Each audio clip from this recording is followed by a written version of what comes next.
আমি আমার প্রথমে মোবাইলের ইউটিউবের অ্যাপসে যাই, তারপর সেখান থেকে গ্যালারিতে যাই। গ্যালারিতে গিয়ে একটি যে কোনো ভিডিও বেছে নিই। বেছে নেওয়ার পরে সেই সিলেক্ট করা ভিডিওটি আমি প্রথমে ইউটিউবে আনি, আবার দেখি যে ভিডিওটা ঠিক আছে কি না, কতটুকু লেন্থের মধ্যে নেব।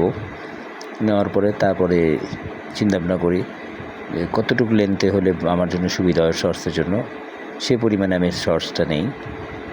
নেওয়ার পরে এটা এডিট করি, খুব চেষ্টা করি যে খুব সাদাসিধাভাবে এডিট করার জন্য, এবং দেখে আমি আমার লেন্থ মধ্যে আমি কমিয়ে এডিট করি।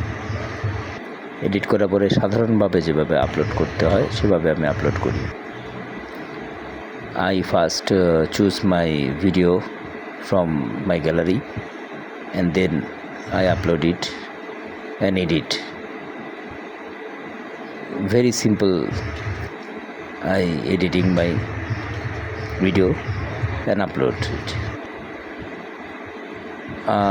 When I mistake some same category, it is seem to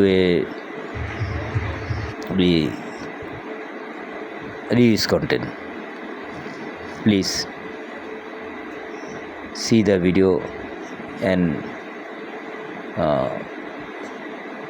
check it, please.